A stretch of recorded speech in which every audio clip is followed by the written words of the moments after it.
Хархин хот нь манай улсын төр ёс түүх соёлын сэргэлт Төмөн одны эвийн зангилаа их хаадын сүр хүч суу алдрыг илтгэсэн хөгжил дэвшлийн ариун гал боломт байх учиртай.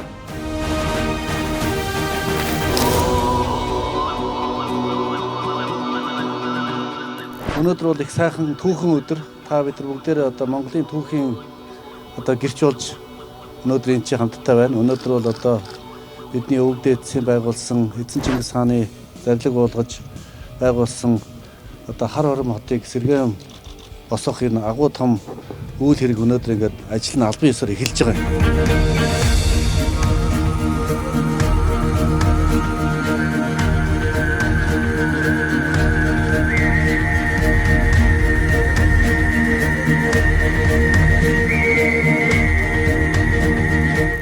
Энэ сайхан өдөр манай одоо уул уурхайн компаниуд болон бусад одоо аж ахуйн нэгжүүд маань нэгдэж нийлээд хар хором хотоо сэргээн босгоход хүч хөдөлмөрөө зориулаад ийм сайхан цэцэрлэг түрээллийнхний одоо эхлэлийг сайхан тавьж өнөөдрийн байдлаар ингээд 750 мянган модыг ингээд сайхан суулгаад, услаад, тордоод, хашаа бариад ингээд сайхан ургуулж аваад одоо би чин сэтгэлээсээ Монголын одоо нийт ард түмнийхээ нэрийн өмнөөс та бүхэндээ одоо баяр хүргье.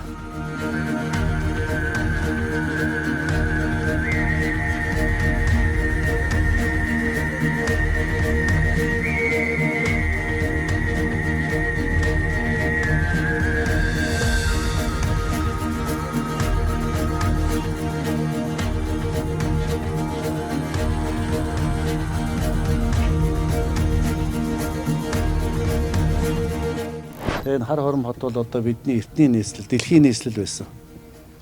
Энэ нийслэл маань ингээд өнөөдрөөс эхлээд одоо ажил нь эхэлж байна. Та бүхэн маань ажлыг эхлүүллээ. Тэгээ та бүхэндээ дахин одоо амьдралд нь аз жаргал хамгийн сайн сайхан бүхнийг хүсээрэй.